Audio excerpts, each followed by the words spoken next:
La politique internationale de l'Algérie, elle est extrêmement étonnante. Elle est non seulement étonnante, mais elle est extravagante. C'est-à-dire que l'Algérie développe maintenant, ou utilise la question du Sahara occidental comme une boussole majeure dans ses relations internationales. Je finis ce qui s'est passé avec l'Espagne, de 2022 jusqu'à aujourd'hui. On voit ce qui se passe en ce moment avec la France. Depuis juillet 2024, on dirait le Sahara, on dirait Tiana. On dirait l'Algérie milite pour récupérer le Sahara et non pas pour demander son indépendance. Et bien récemment, chose incroyable qui s'est passée, deux pays de l'Amérique latine ont décidé en 2024 de ne pas reconnaître la légitimité du Polisario. Ils ont décidé de reconnaître la souveraineté du Maroc sur le Sahara occidental. Il s'agit de l'Équateur et du Panama. L'Algérie, donc, elle n'a pas aimé. Il y a une classe sur les machakil. Je vous le régime algérien. On est parti jusqu'à se bagarrer avec l'Équateur et Panama. L'Algérie a rompu toute relation économique avec l'Équateur et Panama.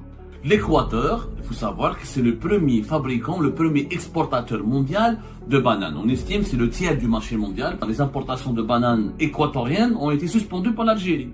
Ou à la Polisario, à la Sahara occidental. La politique internationale de l'Algérie, elle est extrêmement étonnante. Elle est non seulement étonnante, mais elle est extravagante. Extravagante. Ces dernières années, depuis 2021, l'Algérie a durci, elle a vraiment durci sa politique dans le dossier du Sahara occidental. Ce durcissement s'est traduit par une politique extrêmement agressive. C'est-à-dire que l'Algérie développe maintenant, ou utilise la question du Sahara occidental comme une boussole majeure dans ses relations internationales. Ce n'est plus une question de politique étrangère, c'est devenu carrément, permettez-moi l'expression, une variable de la politique nationale. C'est-à-dire c'est une cause nationale. Vous êtes le Sahara occidental, une cause nationale, c'est-à-dire une cause sacrée. Et sur la base de cette cause sacrée, l'Algérie établit ou réévalue périodiquement ou change de position à l'égard des pays qui, par exemple, ont changé de politique, ont décidé d'adopter une politique contraire à la politique de l'Algérie dans le dossier du Sahara occidental.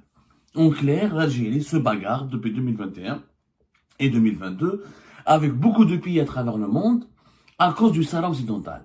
Je finis ce qui s'est passé avec l'Espagne, de 2022 jusqu'à aujourd'hui, mais surtout de 2022 à 2023, parce que l'Espagne a décidé de reconnaître la souveraineté marocaine sur le territoire du Sahara occidental.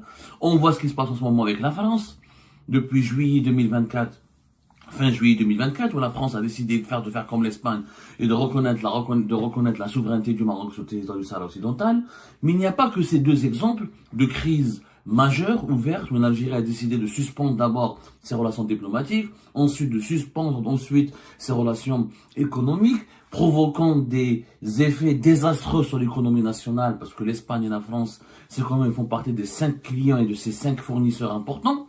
Donc, c'est quand même fou que l'Algérie est le seul pays au monde qui soutient la République arabe sahraoui démocratique, et il soutient jusqu'à se bagarrer avec ses partenaires et les puissances les plus importantes de son voisinage, juste pour défendre cette cause à laquelle beaucoup de pays, ou la majorité écrasante des États à travers le monde, n'y croient pas. Aujourd'hui, il n'y a que 47 États à travers le monde qui reconnaissent la République arabe sahraoui. Et sur les 47, honnêtement, selon plusieurs experts, il n'y a qu'une vingtaine qui ont continué à soutenir le Polisario, l'option de l'indépendance du Sahara occidental de façon active. L'Ukraine, sur la 47, et plus que la moitié n'ont pas de soutien actif. C'est un soutien de principe, ou là juste un soutien verbal, ou là c'est un soutien symbolique, ni plus ni moins. Beaucoup de pays ont décidé d'ailleurs de ne plus soutenir la République arabe sahraoui, ils n'y croient plus. Certains pays, il faut savoir, selon les statistiques d'une organisation espagnole, il y avait 87, à peu près 87 pays qui soutenaient, 84 États qui soutenaient, ou là qui ont reconnu la République arabe sahraoui, c'est-à-dire qu'en même temps un pays indépendant dans ce territoire contrôlé par le Maroc, qui appartenait au Maroc, et qui est revendiqué par le Maroc, et qui est classé depuis 75, depuis les années 75-76, il est classé comme un territoire non autonome par les Nations Unies. Donc le statut officiel n'a pas été reconnu par les Nations Unies, mais beaucoup de pays à travers le monde reconnaissent que c'est le Maroc.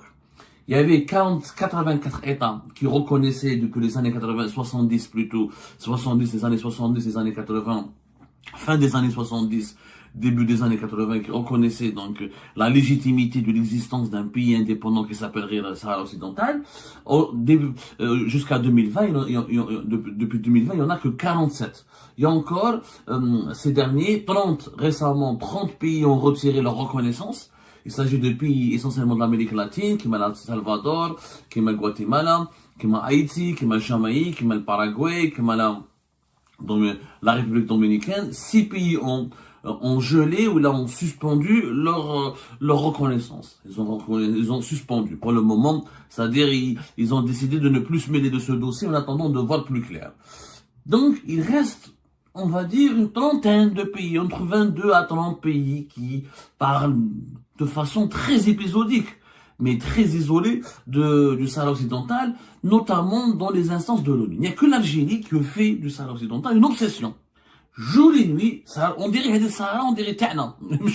On dirait l'Algérie milite pour récupérer le Sahara, et non pas pour demander son indépendance. Et bien récemment, chose incroyable qui s'est passée, 2 pays de l'Amérique latine ont décidé en 2024, récemment, de ne plus reconnaître, de s'éloigner du Polisario, de ne pas reconnaître la légitimité du Polisario. Ils ont décidé de reconnaître la souveraineté du Maroc sur le Sahara occidental. Il s'agit de l'Équateur et du Panama. De l'Équateur et le Panama. L'Équateur, il a annoncé ça en octobre 2024. L'Équateur, c'est un pays, pas très connu auprès des Algériennes et des Algériens. C'est un pays lointain. Je connais bien l'Équateur. Mais à part la Copa América, ou dans les Coupes du Monde, ou là, les joueurs de football, etc. L'Équateur, c'est pas un pays très connu. Il faut dire la vérité. C'est pas un pays très connu. C'est un pays de l'Amérique latine. C'est un pays, la capitale s'appelle Quito. C'est un pays de même pas 20 millions d'habitants. Il reconnaissait la République arabe sahraoui depuis 1983. Et là, en octobre 2024, il a changé d'avis. Ou chef, il ne croit plus. Les dirigeants de l'Équateur n'y croient plus à cette question. Comme beaucoup de pays à travers le monde. La majorité, je rappelle qu'il y a 190 États à travers le monde. Je sais le nombre des États dans l'ONU. 191, je crois. 193. Les 193, la majorité écrasante, ils ne reconnaissent pas le Sahara occidental. Et la majorité écrasante reconnaissent la marocanité. Ou ils reconnaissent la marocanité, ou la souveraineté du Maroc sur le Sahara occidental, ou ils sont neutres. C'est pas un conflit qui m'intéresse. Fait 300 000 habitants. Est-ce que c'est des Marocains, est-ce que c'est des Algériens, est-ce que c'est ça? Ils comprennent rien à ce conflit. Ils se mêlent pas. Nous sommes neutres. Ce que le jour où l'ONU va prendre une décision officielle, on va s'aligner sur la position de l'ONU. Ou qu'il y ait d'autres pays qui ont préféré dire, comme la majorité des pays arabes, il n'y a pas un pays arabe qui reconnaît la race. Tous les pays du Golfe, par exemple, le Qatar, qui est l'ami du régime algérien, il dit que c'est un territoire indivisible, c'est du Maroc. Le Maroc, il est uni, il commence de Tanger jusqu'à Guergueret, vers la fin du Sahara occidental.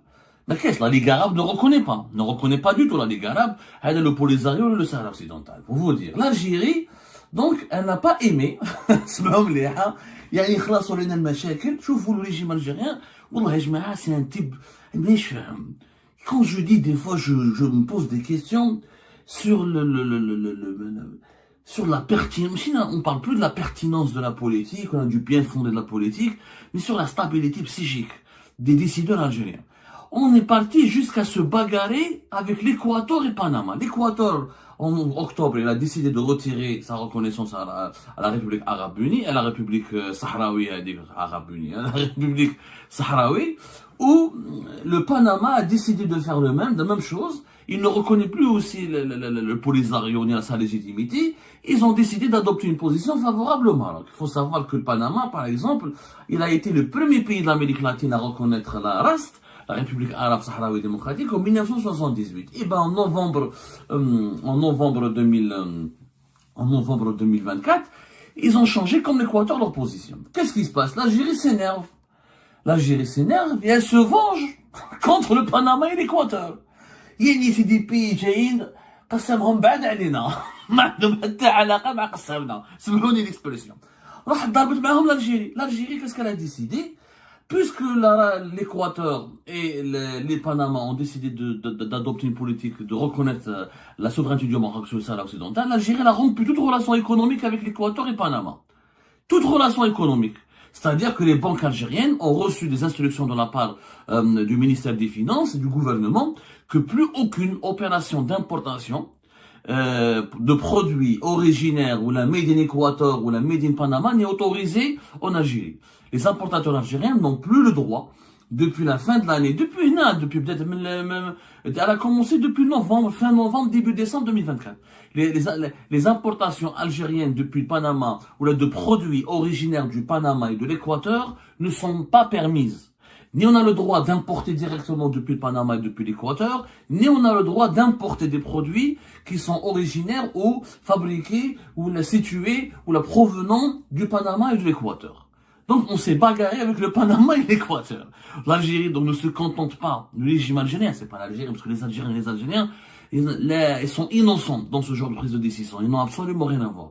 Les Algériens et les Algériens n'ont pas été consultés, ne savent même pas que ça existe. Les Algériens et les Algériens ne connaissent même pas le Panama. Panama, l'Équateur, pour eux, c'est des pays de l'Amérique latine, c'est dans les compétitions de football. On n'a pas de relation stratégique. La seule relation stratégique, le seul intérêt que nous avons avec ces deux pays, c'est la banane.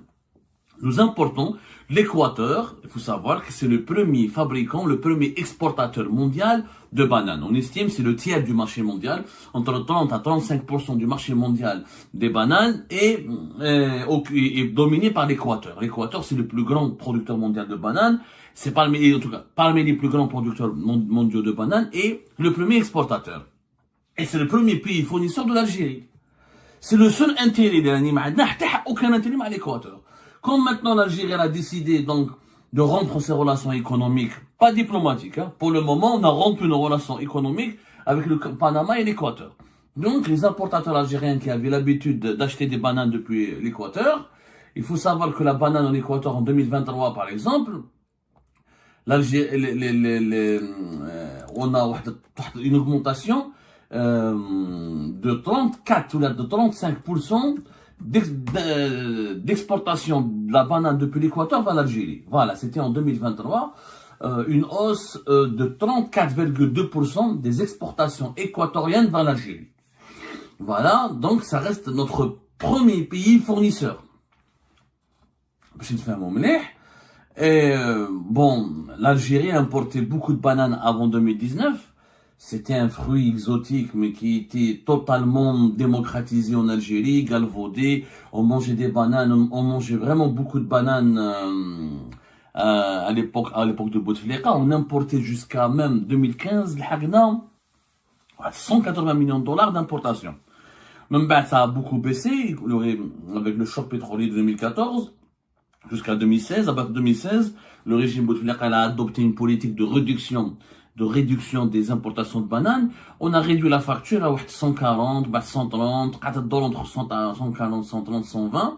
Tu as le régime Tebboune après 2020, il a décidé de réduire significativement les importations de bananes. Il a jusqu'à même 30 millions de dollars d'importation entre 2020 et 2023. Et rappelez-vous, la banane est devenue l'un des fruits les plus chers en ce moment, puisque il y a une crise de banane en 2023, il y a jusqu'à même 800 dinars. Il y a des régions, où le banane a 100,000. Rappelez-vous, c'était en 2023, il y avait une polémique énorme sur les bananes, où Taïb Zitouni à l'époque, qui était voilà, c'était entre avril, mai 2023, même en 2022, 2022 l'a dépassé déjà les 500, entre 800 dinars. Il y avait entre 2022 et 2023 une hausse des prix significative de la banane parce qu'il y avait une politique anti-importation. Et en 2020, comment on appelle ça? En 2023, en avril 2023, le gouvernement algérien avait décidé d'élargir un petit peu les quotas, parce qu'il y avait des quotas d'importation. Donc c'est normal que le prix des bananes augmente. On est passé de 100 et quelques millions de dollars d'importation à 30 millions de dollars d'importation. Ça veut dire qu'on a réduit significativement les quantités. Donc ce qui fait que les prix, la demande était plus forte que l'offre. Donc les prix ont augmenté jusqu'à presque 1000 dinars. Presque 1000 dinars en 2023. Maintenant, le prix s'est stabilisé visiblement en avril 2024. il était presque 500 dinars, 400. Allez, ça choque. C'est selon les quotas d'importation. En tout cas, l'Algérie importe maintenant, c'est en 2022-2023, une trentaine de millions de dollars. Ben, en 2024, comme on n'a pas les chiffres officiels, on n'a que des estimations, parce que les douanes algériennes ne publient plus leur bilan, ne donnent plus les comptes rendus des opérations d'importation du pays, comme elles le faisaient jusqu'à 2020. À l'époque de Bouteflika, les douanes algériennes, la direction générale des douanes publie un document de plusieurs dizaines de pages dans lequel nous avons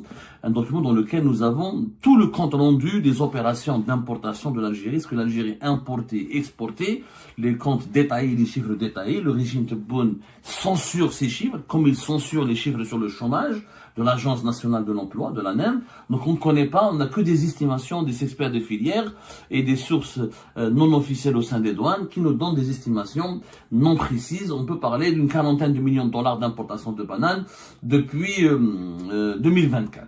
Ça reste, quoi qu'il arrive, l'Équateur, c'est notre premier fournisseur. Maintenant, on risque de se diriger début 2025 vers une crise des bananes. Pourquoi? Parce que les importations de bananes équatoriennes ont été suspendues par l'Algérie. Ou à l'Algérie pour les aliots, ou à l'Algérie dans le Sahara occidental. Donc à cause du Sahara occidental, les Algériens ne vont peut-être pas trouver ni manger facilement la banane. Il faut savoir que maintenant, l'Algérie, les importateurs algériens, ceux qui commercialisent les bananes en Algérie, importées, même si l'Algérie essaye depuis 2021-2022 de se lancer dans la culture locale des bananes, notamment du côté de Djidjel, etc. Mais ça ne répond pas aux besoins des consommateurs. Il faudra maintenant trouver d'autres fournisseurs, comme le Costa Rica, on n'est pas sûr. Ces pays-là n'ont pas les mêmes capacités de production, n'ont pas d'ailleurs les mêmes capacités d'exportation, même s'ils produisent beaucoup, comme le Philippines, les deux autres pays qui produisent les bananes sont les Philippines ou le Costa Rica, mais n'ont pas la même capacité logistique, n'ont pas la même capacité d'exporter. Donc on n'est pas sûr de pouvoir répondre aux besoins d'Algériens, aux besoins des consommateurs algériens en bananes en utilisant d'autres fournisseurs. Les Philippines, c'est extrêmement loin, le Costa Rica, donc vous savez, quand on change de fournisseur, c'est d'autres contrats, c'est d'autres négociations, et il y a le transport maritime, et le fret maritime, et souvent l'Équateur, comme c'est un grand pays exportateur, souvent la banane d'exportateur, on l'achetait pas directement depuis l'Équateur, on l'achetait depuis l'Europe, où il y a des fournisseurs de bananes qui, eux, rachètent en gros depuis l'Équateur pour la revendre vers d'autres pays à travers le monde. C'est une chaîne logistique. Ce business a plusieurs intervenants et il a plusieurs intervenants, il y a plusieurs mécanismes, il y a plusieurs acteurs et c'est des négociations qui sont en permanence. Changer de fournisseur comme ça, c'est pas évident. Donc, tous les experts en ce moment, tous les importateurs et les entrepreneurs algériens qui ont été choqués par cette décision, parce qu'il y a des entrepreneurs, des importateurs algériens, les banques, non. On a reçu l'ordre, vous ne pouvez plus rien importer depuis l'Équateur et Panama. Pourquoi? À le Sahara occidental. Les Algériens, mais c'est moche. Bien sûr, je connais quel est l'Algérien qui va s'intéresser à la position de l'Équateur ou du Panama par rapport au Polisario, ou là par rapport au Sahara occidental. C'est de la folie. Mais c'est de la pure folie. Et ben voilà les amis, c'était ça. Je vous remercie comme d'habitude pour avoir suivi la vidéo jusqu'à la fin. N'oubliez pas de nous laisser vos commentaires, vos réactions autour du sujet et de vous abonner à la chaîne si vous n'êtes pas encore abonné. Je tiens à vous remercier aussi pour votre soutien à notre chaîne, pour vos encouragements, pour vos commentaires aussi nombreux et diversifiés. Je tiens aussi à remercier nos abonnés et les personnes qui nous suivent régulièrement. Sans vous, ça n'aurait pas été possible. Donc voilà, merci encore une fois et à la prochaine dans une nouvelle vidéo.